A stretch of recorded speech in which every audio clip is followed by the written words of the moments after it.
දෙයන්නේ අඩවිය මෙතෙක් කතාව විශ්වවිද්‍යාල සිසුන් කණ්ඩායමක් බහිරව කන්ද පිළිබඳ ගවේෂණයකට පිටත් වුණා.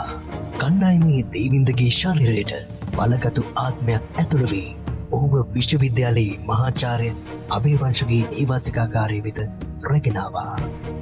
එතැන් පටන් දලයා නමින් ආත්මයක් දේවින්දගේ ශරීරයට ඇතුළු වී සියල්ල නොසන්සුන් කළා.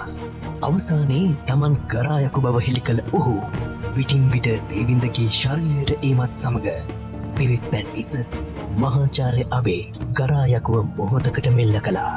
තත්ත්වය ෂණයකින් වෙනස් වූයේ සියල්ලන්ම මවිත කරමින් දේවින්ද ගැහැණු කටහඬකින් කතා කිරීමත් සමගයි. ඉන්පසු දේවින්ද පිණි සිටියේ දේවින්ද ගුහාවට රැගෙන ගිය කාන්තා ආත්මය ලෙසටයි. එම කාන්තා ආත්මය ගිරිදේවිය බව සියල්ලන්ගේ සිත් සලිත කරමින් හෙළවුණා. එතැන් පටන් ගිරිදේවිය ඇගේ කතාව මහාචාර්ය අබේවංශට පවසන්නට පටන් ගත්තා. ඇය පෙර කලකදී රාජකුමාරිකාවක බවත් අනාවැකිකරුවන් පැවසූ අනාවැකියකින් ඇගේ ජීවිතය වෙනස් වන්නට පටන්ගත් බවත් ඇය හෙළි කළා. ඒ අනාවැකිකරුවන් පවසා තිබුණේ ගිරිදේවියගේ රූප සම්පත්තිය නිසා ඇයගේ වැඩිමහා සොහොයුරාගෙන් ඇයට අනතුරක් සිදුවිය හැකි බවයි. එසේ සිය අතීත කතාව ගිරිදේවිය දිගහරින්නට වුණා. සිය සොහොයුරාගෙන් නැති අනතුර නිසා දෙමාපියන් විසින් ඇයව වනයේ කිරිලනක සඟවා තැබූ බව ඇය පවසා සිටියා. එතැන් පටන් වනයේ සිදුව සිදුවීම් සහ එතුළින් ඇය ලබාගත් අත්දැකීම් මහාචාර්යවරයාට විස්තර කළා. ගිරිදේවිය දේවින්දගේ ශරීරෙන් මොහොතකට ඉවත් වුණා. පාන්දර 3ට නැවත පැමිණෙන බව පැවසූ දලයා හරියටම පාන්දර 3 කණසමට නැවත පැමිණුණා. සුපුරුදු විලාශයට කතා කරමින් තර්ජනය කරමින් සිටි දලයා මහාචාර්යතුමා ඇසූ පැනයකින් පසු එක් වරම දේවින්දගේ ශරීරයෙන් ඉවත් වුණා. දේවින්දට පියවිසිය ලැබීමත් සමගම දේවින්ද විශේෂ කාරණාවක් පැවසීමට මහාචාර්යතුමාට පසෙකට කතා කළා. දෙයන්නේ අඩවිය. අද එතැන් සිට දෙයන්නේ අඩවිය.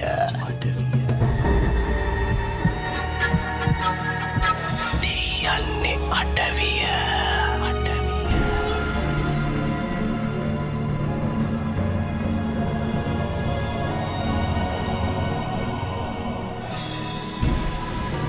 දේවින්ද හදිස්සියෙන් වගේ යමක් මතක් වෙලා හැසිරෙන විදිහට මට කතා කළා. මම ඉක්මනින්ම දේවින්ද ළඟට ගියා.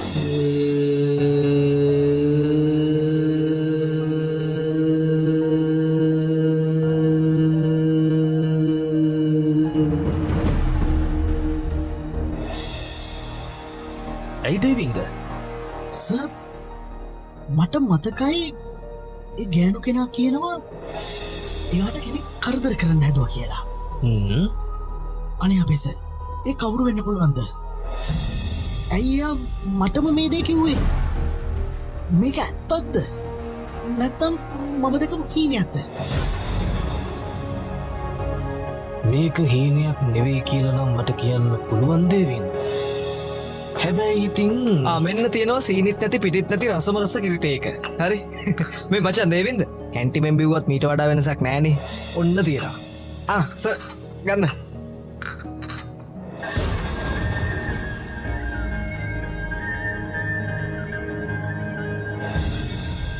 ඕනේ නම් මේ වෙලාවේ දේවින්ද තේ උගුරු දෙකක් බොන්න ඇති. එක පාරටම දේවින්ද කෝප්පය විසි කළා. දෙයන්නේ අඩවිය.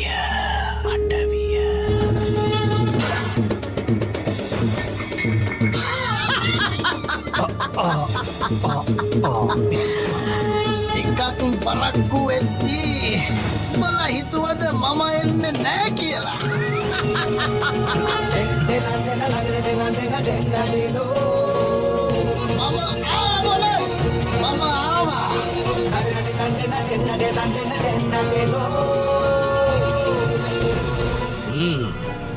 දලයා හිතුවද මටත් ප්‍රශ්නය මතකයි කියලා මොකද තමන්ගෙම සහෝදරියට අතවර කරන්න හදන්නේ තමුන්ට ලැජ්ජාවක් එහෙම නැද්ද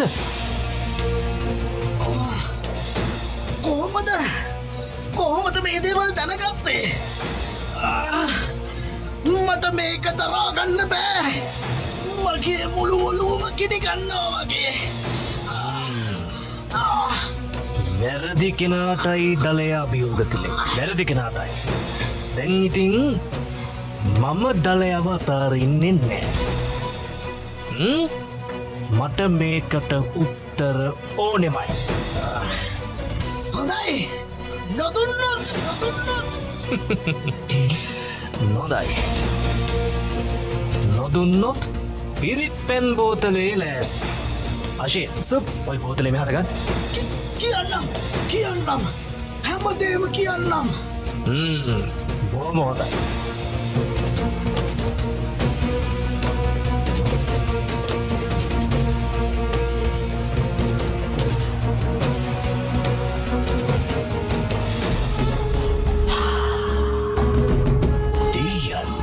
අටවිය දෙයන්නේ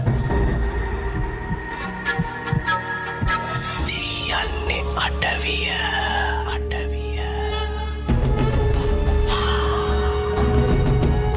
දෙයන්නේ අටවිය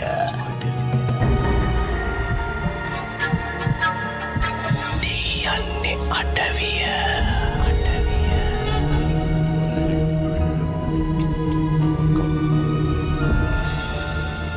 දලයා හැම දේම කියන්න පටන් ගත්තා අශයනුත් මමත් මේ කියන දේවල් ඕන එකමින් ආගෙන හිට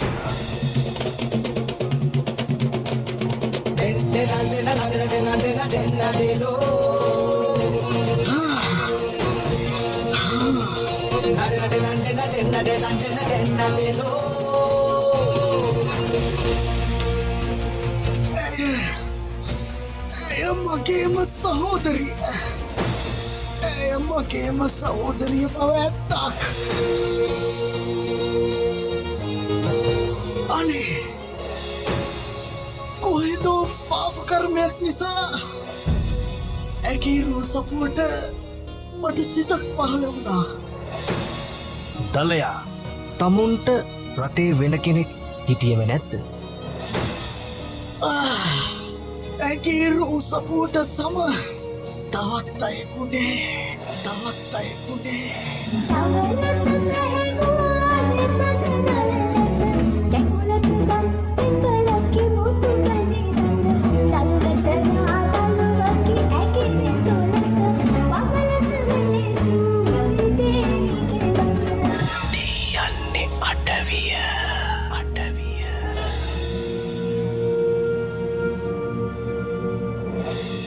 දලය මේ කියන අසම්මතයට මේ රටේ කිසිවෙකුත් එකඟ වෙන්නේ නෑ. එය පිළිකුලෙන් ප්‍රතික්ෂේප කරන බව විස්තරයි. නමුත් ඉතින් විජය රජු උපදින්නේ ඔහොමම අසම්මතයකින් බවයි පොතපතේ තියෙන්නේ.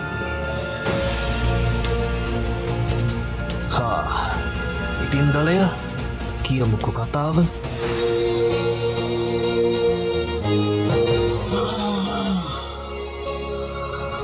මගේ මේ අදහස ගැන දැනගත්තු පිය රජුත් මව් දේවියත් ඇයව ගිරිලෙනක සැගව්වා. ඒක ඉතින් සාධාරණයිනේ. තමුන්ට මොන වගේ මානසික තත්ත්වයක්ද තිබුණේ? මට මේ කතාවක් කියන්න ඉඩ දෙනවා. හරි. කියමුකෝ බලන්න.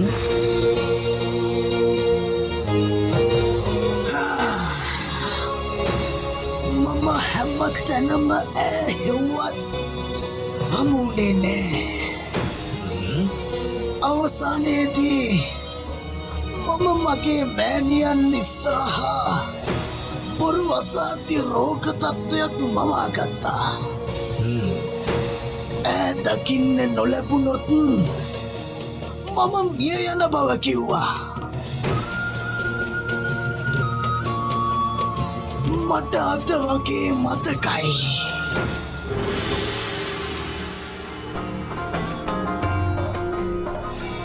මෑණියනි මට නැගනියම දැකිය යුතුයි. නැතිනම් මා කෙසේ නොවෙතත් සාංකාවෙන් මියදේවි. ඔබට අවශ්‍ය ඔබේ වැඩිමහල් පුත්‍රයාගේ මරණය දැකීමටද?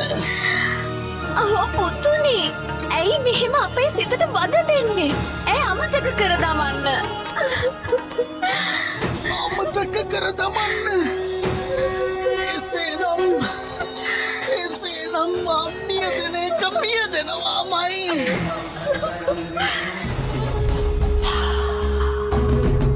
දෙයන්නේ අඩවිය.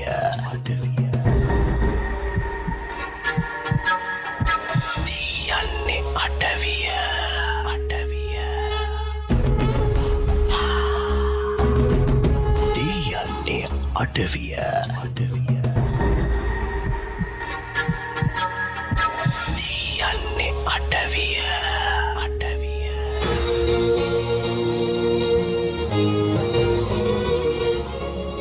මම මෑණියන්ට ඒ විදියට පැවසූ විට ඈ හොඳටම කලබල වුණා.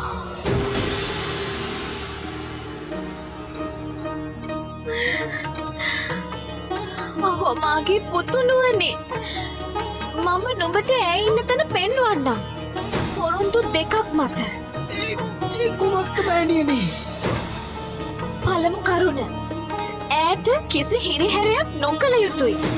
දෙවැන්න, කිසිසේත්ම පිය රජුමය දැන නොගත යුතුයි.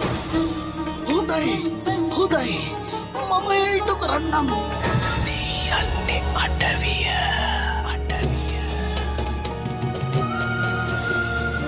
එහෙම කිව්වත් මගේ අතින් පළමු පොරොන්දුව කඩවුණා.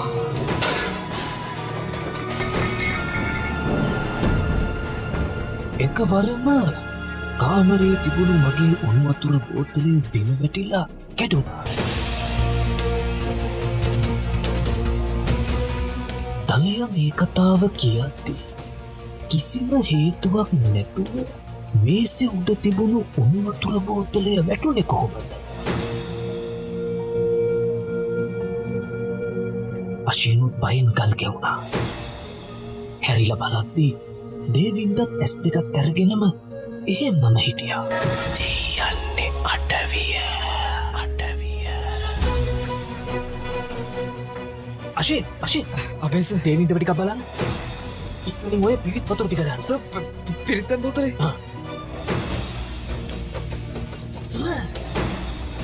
අබේස ඔව් දේවින්ද. මහා සත්‍යයක් ආවා. කවුරු හරි කෙනෙක් ආවා. ඇවිත් විලාප තියලා කෑ ගැහුවා. සබ් කවුද? නෑ දේවින්ද.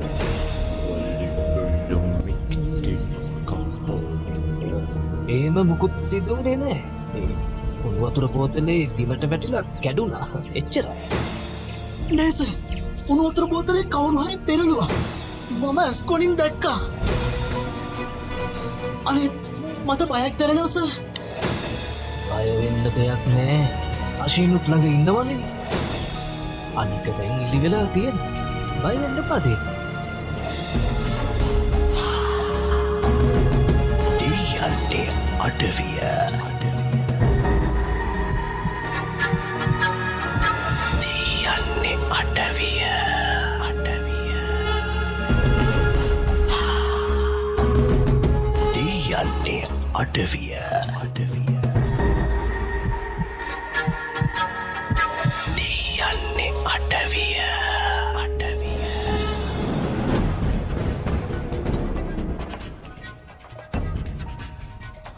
මේ වෙලාවෙ සිද්ධ වුණු දේ මම වගේම අශීනුත් ටිකක් තැතිගත්තා. මොකද වැටෙන්න කිසිම හේතුවක් නැතුව තමයි උණුවතුර බෝතලේ වැටුනේ. අනිත් එක තමයි ඒ සිදුවීමත් එක්ක දලය කතා කිරීමත් නැවතුණා. අනේ සර්, මට කියන්න මට මේ මොකද වෙන්නේ? හරියට ෆිල්ම් එකක් බලද්දි මගින් මග කරන්ට යනවා වගේ. මට කිසිම දෙයක් එක දිගට මතක නෑනේ. මට මොකද මේ වෙන්නේ සර්?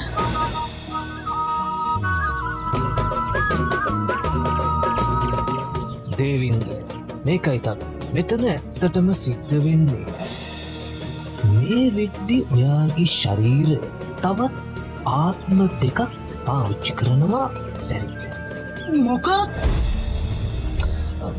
බයවෙන්න එපාද ඒක ඔයා මෙහෙම තේරුම් ගන්නකෝ දැන් මටයි අශීන්ටයි ඕන කාට හරි කෝල් එකක් ගන්න අපි දෙන්නගේම ෆෝන් වලින් කෝල් ගන්න පහසුකම් නැත්නම් අපිට පුළුවන්නේ දේවින්දගේ ෆෝන් එක පාවිච්චි කරන්න අන්න ඒවා යන්නේ අටවිය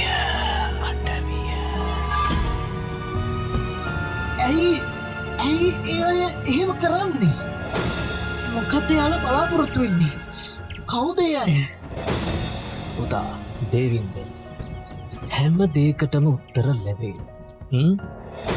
පුතාට අවශ්‍ය දැන් විවේක මොන විවේකයක්ද සර්? මට මේක මහා කරදරයක්. මචන් දේවින්ද මාත් මුල්ල ඉඳම මේ දේවල් බලන් හිටියනේ දැන්නම් මේකෙන් ගැලවෙන විදියක් ගැන හිතන්න වෙනවා බා. ඒ වුණාට අශීන් අඩුම තරමින් මම දැනගන්න ඕන මොකද්ද මෙතන සිද්ධ වෙන්නේ කියලා. මචන් මේ අපි හොයන්නේ තෝකම තමයි. අබේස වුණත් රෑ ලිවෙනකල් නිදි නැතුව පොත් පෙරලගෙන හොයන්නේ මොකද්ද මේ වෙන්නේ කියලා. මට බයයි අශීන්. අනෙමේ බබාවෙ නැතුව හිටහම් බං. යක්කු මුක්කුද බං අපිට ඈ?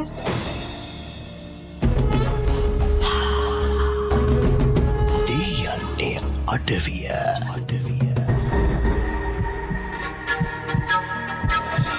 යන්නේ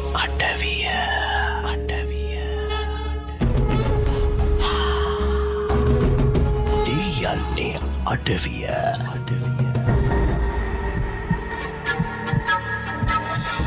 යන්නේ අටවිය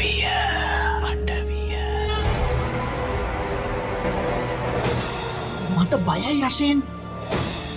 අනෙමේ බබාවෙ නැතුව හිටහම් බං. යක්කු මුක්කුද බං අපිට ඈ? අශීන් කටවරද්ද ගත්ත කියලා මට හිතුණා එහෙම හිතලා විනාඩියක්වත් ගියේ නෑ දේවින්ද පැනපු ගමන් අශීන්ගේ බෙල්ලෙන් මල්ල ගත්තා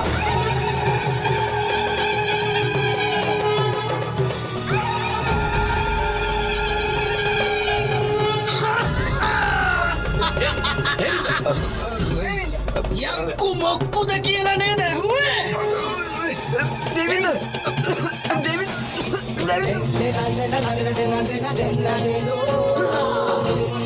මම දැන් පෙන්නන්නම් යක්කු මොක්කුද කියලා.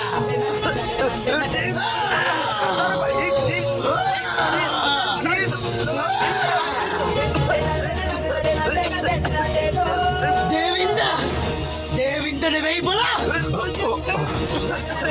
මම තලයා.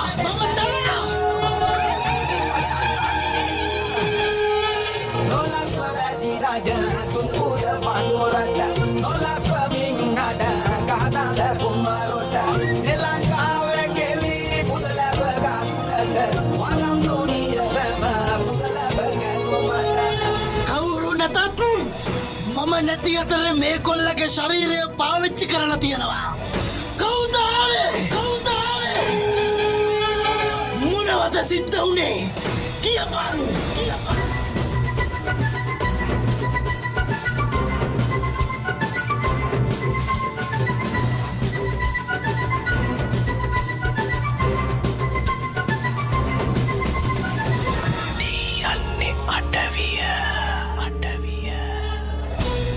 දලයා තමුන්ගේ ප්‍රශ්නවලට උත්තර දෙන්න අපි බැඳිලා නෑ අනික මනුෂ්‍යයගේ ශරීරයක් ඒ කෙනාගේ අවසරයකින් තොරව භාවිතා කලාම මුහුණ දෙන්න සිද්ධ වෙන දේවල් දලයාට අන්නවටිනේ මොනවා?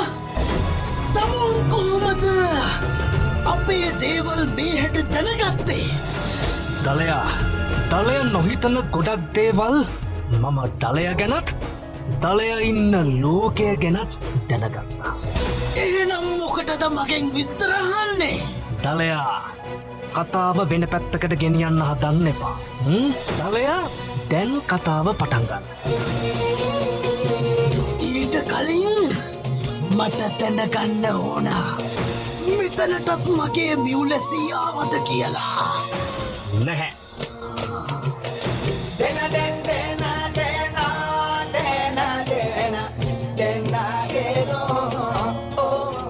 අපි වගේ අයත් එක්ක බොරු කියලා බේරෙන්න ලැබෙන්නේ. එහෙම වුණත් දඬුවම සැරයි. තමුන්ගේ තර්ජනවලට මේ අභයවංශ කුලතිලකව බය කරන්න නං ටිකක් අමාරුයි දලයා. පිරිතන් බෝතලේ නෑ අවශ්‍යනය ආශී ටිකක් ඉන්නකෝ.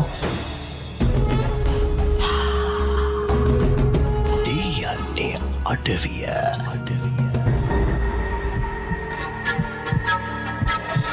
දෙයන්නේ අඩවිය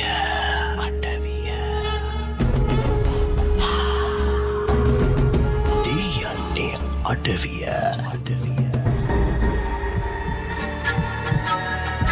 දෙයන්නේ අඩවිය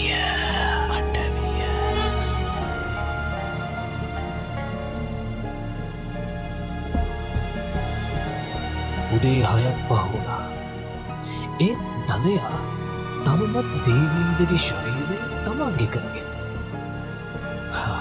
මේ කොල්ලට අද තෙක්ජස්වක් යන්න දෙන එකක් නෑ වගේ දලයා හැසිරුණේ.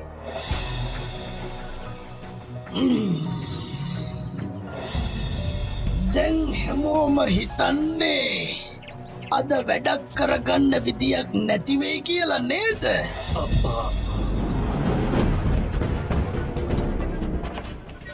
ඔන්න අර ඊයේ හිටපු කෙල්ලත් උදේම ලෑස්ති වෙලා තව කෙල්ලො දෙන්නෙකුත් එක්ක මෙහාට එන්න පිටත් වුණා.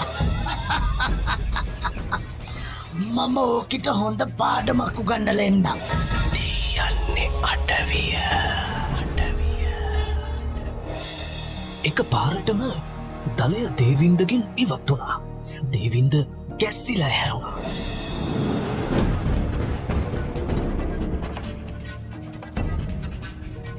අබේස හමේශලට දලය කරදරයක් කරයිද? අශී දලයා ඕනවට වඩා බලපුළුවන් කාරකම් පෙන්නන්නයි හදන්. ළඟ වෙලාවේ ආවම මං හොඳ මට්ටුවක් කරනවා.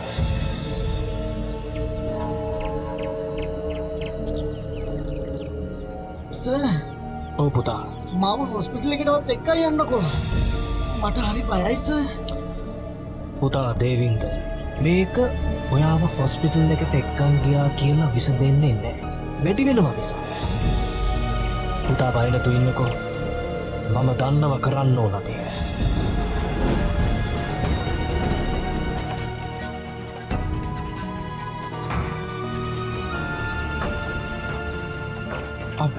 අමේෂ ඔය මොකතුනේ?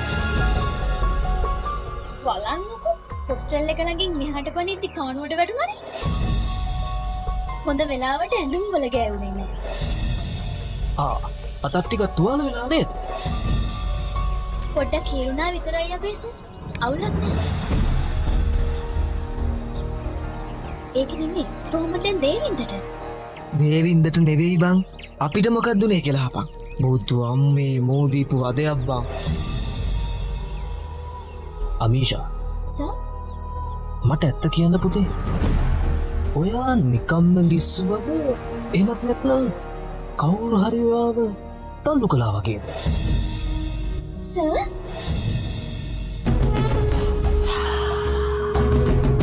දෙයන්නේ අඩවිය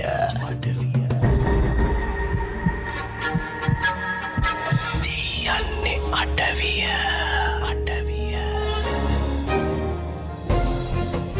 පිටපත GSV ගමගේ නිෂ්පාදනය තමීර මදුරංගගමගේ හද දායකත්වය මදුෂාන් ජයමල් පීරිස් තමීර මදුරංග තරුෂි මයුමී තීක්ෂණ පටවැඳගේ සමගෙන් සචනී සත්සරණී දෙයන්නේ අඩවිය